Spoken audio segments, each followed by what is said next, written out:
Hi guys, welcome back to my YouTube channel. If this is your first time of seeing this channel, Aquaba, welcome.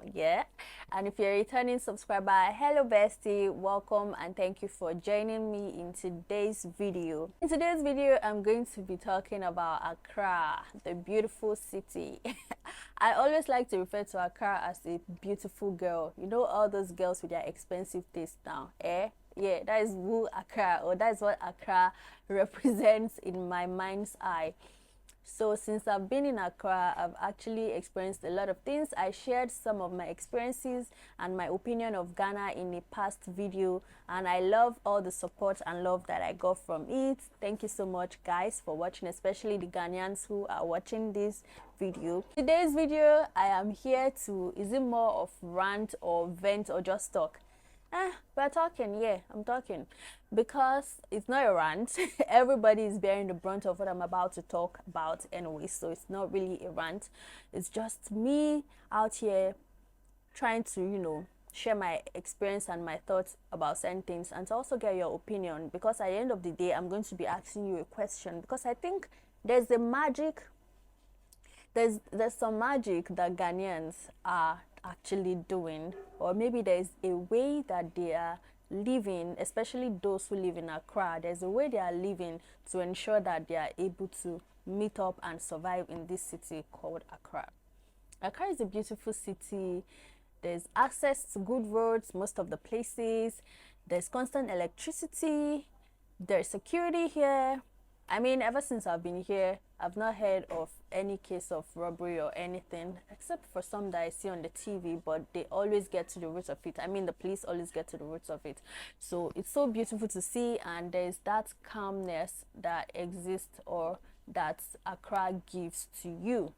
But when it comes to living in Accra, you have to have money. If you don't have dinero, you can't really survive in Accra. When I first got here, I think a bag of pure water was about 6 cedis. What's the name of that pure water? The cool something, yeah? I think it's a very popular pure water here actually. So the sachet water, that is what I call pure water, sachet water. So it was about 6 cedis, but I think 3 months after, the price increased, and it kept increasing till it became 10 cedis for a bag of water, a bag of sachet water. And then a pack of bottled water goes for about 20 cedis upwards, depending on the size you're buying anyways. Every time I go to the market, the prices are skyrocketing, and there's one problem or the other. There's an excuse that they give to you, because I always like to interact with the market women when I'm purchasing from them. I'm like, this thing is not the same price as the last time I bought it. What is happening? And then they'll tell me, oh, the dollar rate, the dollar is going high, the dollar is this, the dollar is that. Recently, onions have also joined the list of things that has become gold in Accra. Buying onions right now, if you're buying 30 cedis worth of onions, you're getting about, let's say, 10 pieces of medium-sized onions. Meanwhile, previously, if I have 30 cedis, I can buy lots of onions with that 30 cedis, and they are going to be big sizes of onions. Yes, so basically things are expensive. The malls are affected as well. I think as of right now, the only place you can still purchase some items at reasonable price is still China Mall. But you see the malls, you see Malcolm, ShopRite, buying things from there is a whole lot of expenses, and they're going to add the VAT to it as well. So if you are buying anything, even if you are buying an item worth 10 cedis, there's still going to be a VAT added on it. And transportation, talking about transportation, then I used to take Trotro to Makola for about 2 cedis, but right now it has increased. Makola right now is no longer 2 or 3 cedis, it's now more expensive. And then Bolt, if you're using Bolt or Yango, it is also expensive, because the drivers are not buying fuel with a kiss from the petrol stations. They are paying hard money to actually get fuel from the petrol station. So I understand how expensive it is. And then if you're taking normal taxis, those ones are super high. So sometimes it's even better to use Bolt or Yango than for you to use the regular taxis, because the taxis are much more expensive than the Bolt or Yango. I still don't understand why that is that way in Ghana. Food is expensive. I feel like on earth, because God put us here for free. Humans, we're the ones making things really hard for ourselves, because if God gave us things for free, who is the person that decided that we need to start paying for things? I mean, who decided we needed to start paying to be able to have access to the things that makes life easy?